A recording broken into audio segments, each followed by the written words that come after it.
Sejam todos muito bem-vindos ao Portal Refrigeração. Meu nome é Ricardo Oliveira, instrutor do curso de refrigeração em máquinas de lavar aqui do Portal. E no vídeo de hoje eu vou responder alguns comentários, algumas perguntas que deixaram nos comentários dos nossos vídeos no YouTube. Vez ou outra, certo? A gente vai lá, dá uma pescada, pega aqueles melhores comentários que pode ser a dúvida de mais gente, certo? E a gente traz aí para fazer um conteúdo legal. Então fique atento, pode ser até o seu comentário hoje que a gente vai falar sobre ele. Legal? Na realidade, quem pescou esses comentários não fui eu, foi alguém aqui do portal. E eu nem sei muito bem, eu dei uma olhada em um ou dois comentários, porque eu quero pegar aquela surpresa, né? Vamos ver se eles me pegam de calça curta hoje aqui com alguma pergunta, tá bom? Inclusive, se você tiver alguma dúvida, alguma pergunta, um comentário qualquer que seja, deixa aí embaixo, legal? Tem alguém para ler, tá? Principalmente logo que o vídeo sai, eu costumo ler os comentários dos vídeos daquele dia. Beleza? Mas deixa seu comentário, uma hora ou outra ele pode aparecer aqui no nosso canal, certo? Explicando aí alguma dúvida que vocês possam ter. Vamos lá? Deixa eu colocar aqui na tela. Pergunta. É o Júnior Alexandro. Há um mês atrás, ó, pergunta antiga que a gente pegou lá na antiguidade e trouxe. Professor, o que é linha de orvalho? Júnior Alexandro. Linha de orvalho. O que é linha de orvalho? Linha de orvalho é o seguinte, a gente tem que voltar alguns anos para você entender como que a gente chegou à linha de orvalho que a gente tem hoje aqui. As geladeiras mais antigas, elas eram feitas com as paredes muito grossas, certo? Por que que elas tinham as paredes muito grossas? Justamente para fazer a isolação do frio, certo? Para o frio não escapar para o lado de fora, porque quando o frio escapa para o lado de fora, começa a esfriar muito a chapa e aí começa a suar, certo? Começa a condensar água na chapa. E aí alguém teve uma brilhante ideia lá no passado, por que que a gente não pega um desses tubos, certo? Do condensador, que ele é quente, certo?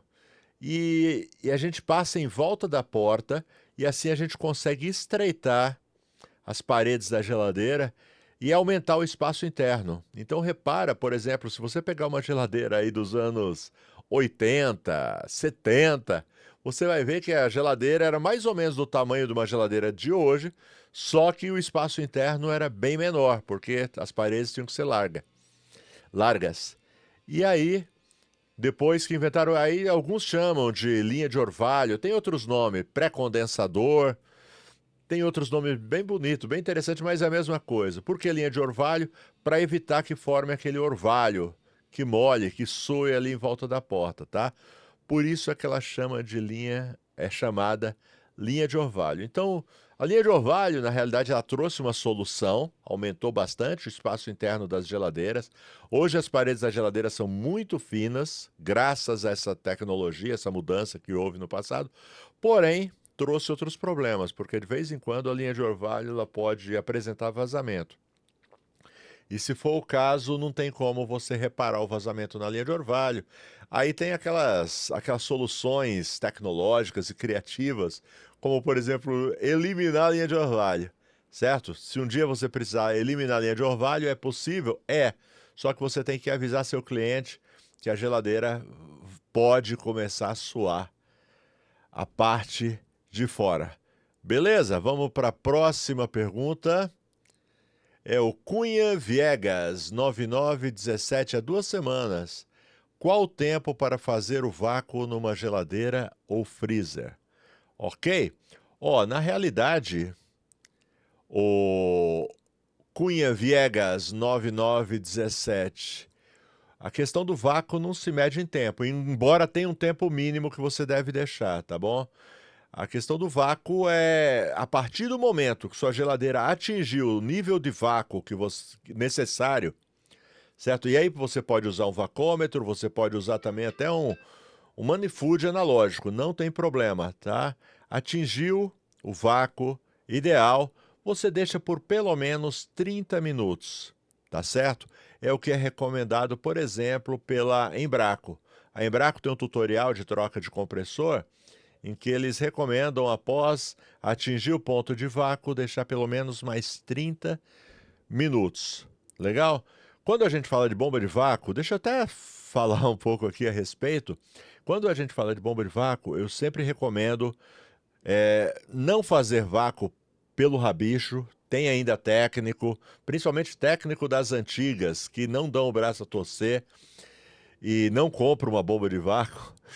Precisa de uma bomba de vácuo, de preferência de duplo estágio, tá? Ela é muito superior a uma bomba de estágio simples, correto? E aí você troca o filtro também, legal? Você vai deixar de ter problemas com umidade no sistema. Legal? Vamos para o próximo.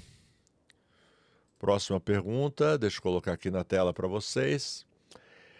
Ivair Martins, 795. Há 4 semanas ele perguntou: boa noite.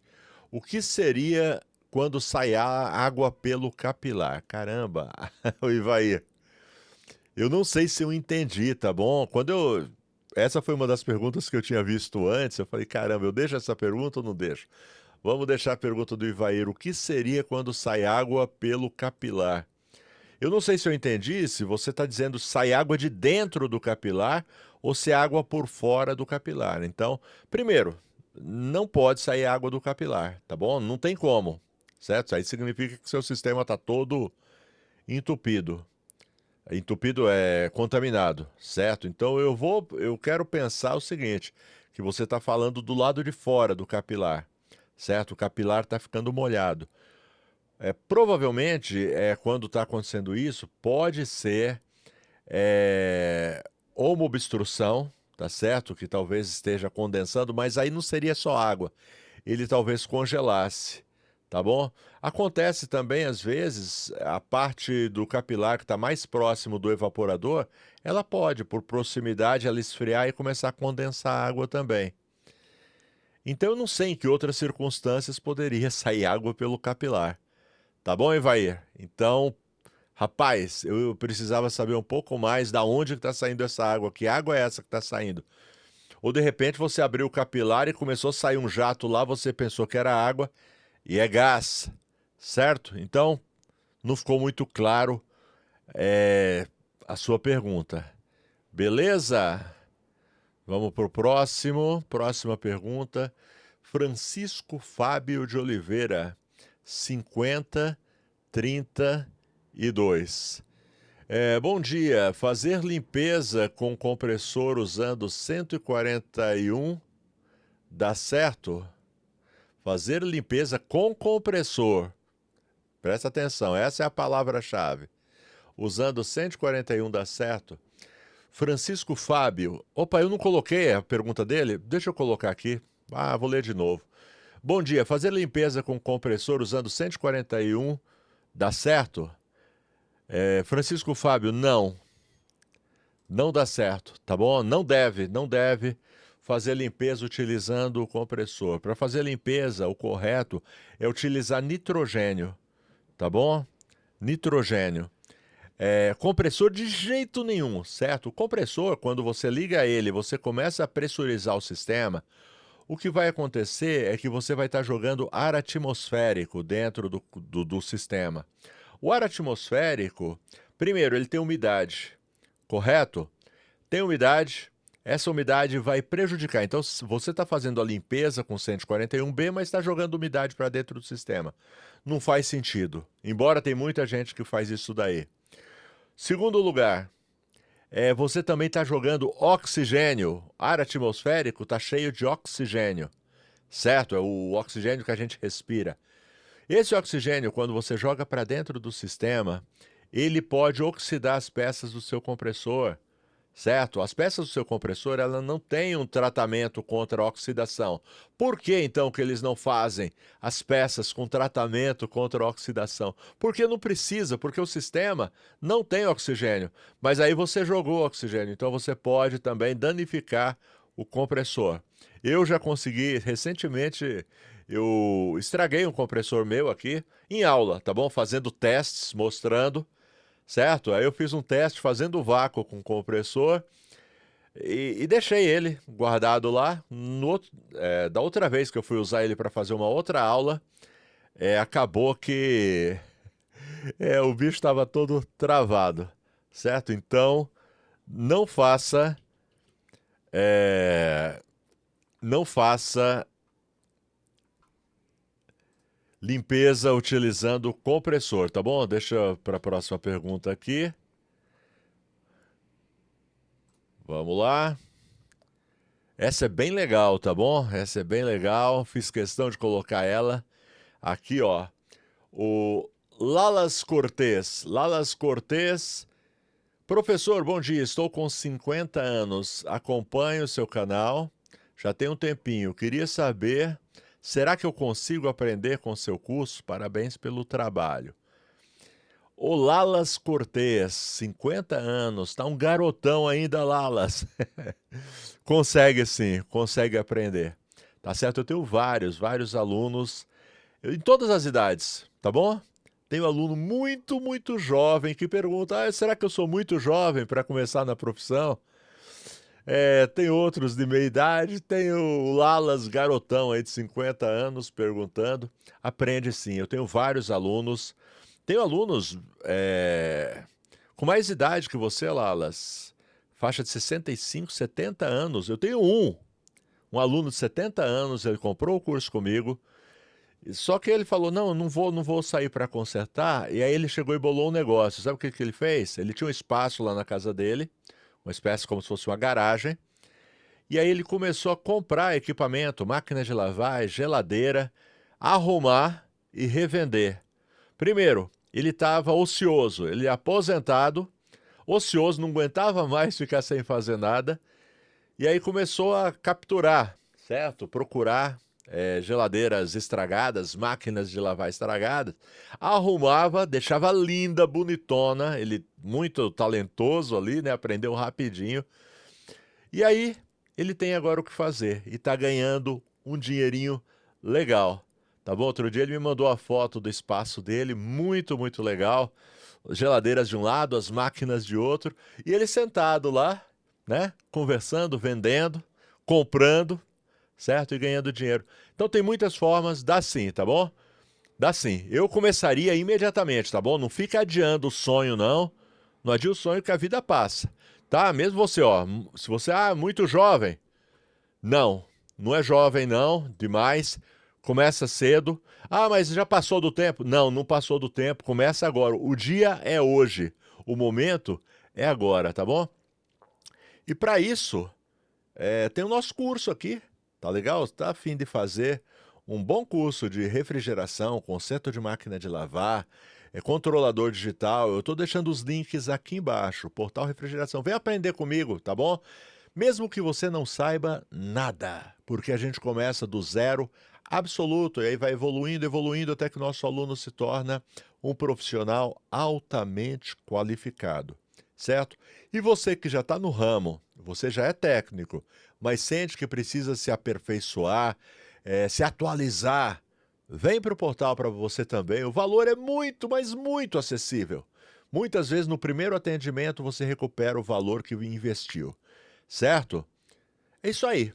Vem para o portal, links na descrição, aqui embaixo, tá? Vai na descrição do vídeo, tem os links dos nossos cursos, vem aprender, vem dar uma virada de chave na sua vida profissional, na sua vida financeira. Legal? Bom, vamos lá? Deixa eu voltar aqui com as perguntas onde... Opa, tá aqui. Vamos. Ai, eu sempre esqueço de colocar pergunta na tela. Vamos lá. David Galvão, tudo bem, meu amigo? David Galvão, ele diz assim: tem como identificar um compressor sem a etiqueta de identificação? Ô, David, é complicado, tá bom? É bem complicado, sabe por quê? Porque as fábricas, elas fazem compressores muito diferentes, tá bom? Tanto em potência como tipo de gás. diferentes mesmo, na mesma carcaça. Então, por fora, você vai olhar, é a mesma carcaça, certo? Então, meu apelo, você que vai pintar sua geladeira, nunca pinte a etiqueta nem do compressor e nem a etiqueta do modelo da geladeira. Deixa elas lá, elas estão lá por um motivo, elas têm que estar lá. Tá bom? Mas tem gente que faz, pinta, vai reformar a geladeira, vou pintar, que depois ninguém sabe que compressor era aquele, qual é o gás que usava, é complicado, tá bom? Talvez você possa, o seguinte, ô David, talvez, se você der sorte e tem a etiqueta do modelo da geladeira, certo? Você tem o manual técnico dela, às vezes você consegue na internet, tá bom? Por exemplo, os meus alunos, a gente tem uma biblioteca cheia de manual técnico, de tudo que é modelo, tá bom? Certo? Não tem tudo, porque é quase impossível ter tudo, porque são milhares de modelos, mas a gente tem bastante coisa lá. As principais vendidas no Brasil, a gente costuma ter muitas lá. E lá costuma ter, tá? O tipo de compressor, ou inclusive modelo de compressor que usa e tipo de gás que usa. Agora, se não tiver etiqueta da geladeira, se você não conseguir pelo menos identificar o modelo da geladeira, aí você vai ter que fazer a troca por intuição. Hoje, no momento que eu estou falando, dificilmente você vai pegar uma geladeira, por exemplo, com R600 com a etiqueta estragada, certo? Por quê? Porque R600 são geladeiras novas, dificilmente vai estar com a etiqueta estragada. Então, se você vai pegar, provavelmente não é R600, certo? Mas é bem complicado mesmo de você por causa do que eu te falei. As empresas usam a mesma carcaça com vários gases e com várias potências diferentes. Tá bom, meu amigo David Galvão? Vamos pro próximo. Quantos minutos? Dá tempo de responder mais algumas? Vamos lá. Deixa eu colocar aqui a pergunta do José Silva XV8VX. Há 11 dias ele perguntou: posso colocar um compressor de 1/4 no lugar de um compressor de 1/6? Vai funcionar bem? Olha, você vai ter problemas, tá bom? Dá para colocar? Vai funcionar? Vai. Agora, funcionar bem, você está querendo muito. Não, você vai ter problema, vamos falar sério agora. Por exemplo, com a carga de gás. Então, a carga de gás você não vai conseguir mais fazer pela etiqueta, pela balança, certo? Porque alterou a potência do compressor, então aquela quantidade que tem na etiqueta de gás já não vai ser a ideal, tá certo? Então pode ser que comece a trabalhar, você está colocando um compressor mais forte, 1/4 são 2 categorias acima. Correto, José Silva? Então, você vai ter problemas para acertar essa carga de gás. Provavelmente sua geladeira, se for R134, por exemplo, ela vai trabalhar com pressão negativa. Eu acredito que vai trabalhar com pressão negativa, porque aumentou a potência do compressor. Se for R600, você vai ter mais trabalho ainda, tá bom? Eu sempre recomendo coloca igual, certo? Não sei qual é a situação, né, do José Silva, por que ele tem que colocar de 1/4, mas coloca igual, cara. Melhor coisa é manter a originalidade, coloca igual que você não vai ter problema. Beleza, vamos pro próximo. Agora eu vou correr. O vídeo tá ficando muito longo. Professor, um vazamento em geladeira, quando está funcionando o gás, tende a vazar menos ou não? Bom, essa daqui é muito legal. Júlio César C3H5J. Júlio César, meu amigo, vou responder você. Deixa eu tirar aqui sua pergunta para você me enxergar direitinho e entender. O vazamento em uma geladeira, quando está funcionando, tende a vazar menos ou não? Interrompi o seu vídeo só um instante, a gente já volta, tem umas perguntas bem legais aí para responder, para falar dos parceiros do Portal Refrigeração. Brasueld. Brasueld é uma empresa brasileira focada em desenvolver produtos para a área de refrigeração, produtos como Mega Pro, Alumax, varetas para solda, fluxo para solda, contraste para encontrar vazamentos, tapa-fugas e muito mais. É uma infinidade de produtos para facilitar o dia a dia do técnico de refrigeração. Procure os produtos da Brasueld em uma loja de refrigeração pertinho de você.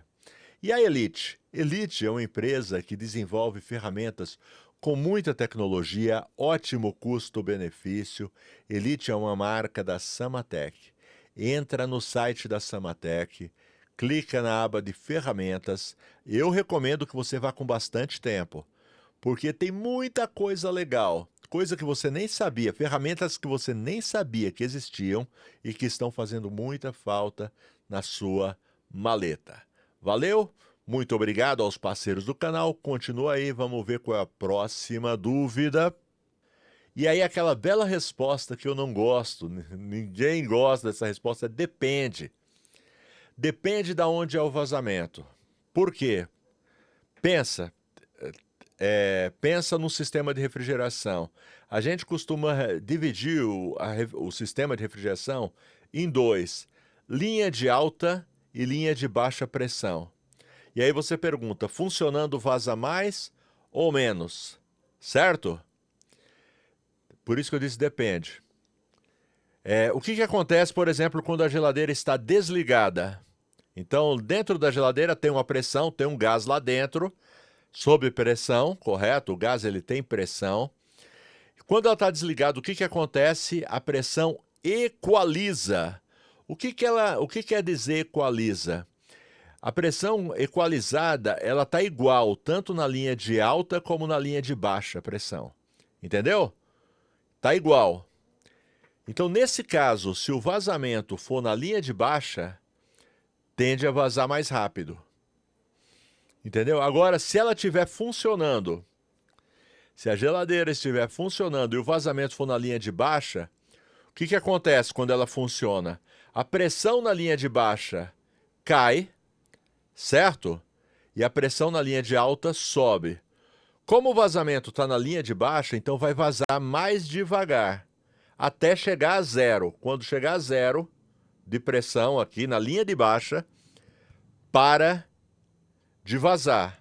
Por quê? Porque essa pressão aqui chegou a zero, então ela se tornou igual à pressão atmosférica. Então ela para de vazar, correto?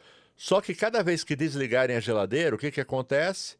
Essa daqui começa a cair a pressão, essa começa a aumentar. E essa continua a vazar. Então, nesse sentido, ela desligada, se for na linha de baixo, vaza mais rápido. Agora, se for o contrário, se for na linha de alta, já adivinhou o que acontece? Então, se for na linha de alta desligada, vaza mais devagar, mas vai vazar. E se tiver ligada, então, vai vazar muito mais, porque a linha de alta vai estar super pressurizada. Então, vai vazar mais rápido. Deu para entender? Porque depende de onde é o vazamento. Então é isso aí. Bom, tinha mais umas perguntas, mas vai ficar para a próxima. Pessoal, espero que você tenha gostado desse formato de conteúdo. Se você gostou, primeiro, deixa nos comentários. Além de deixar nos comentários, coloca umas perguntas aí para a gente responder. Valeu? Eu gostei. Para mim foi joia essa interação com os inscritos do canal. E não esquece, tá? Falei de inscritos? Deixa o like, se inscreve no canal, ativa as notificações e deixa aí o seu comentário, sua dúvida. Valeu, forte abraço.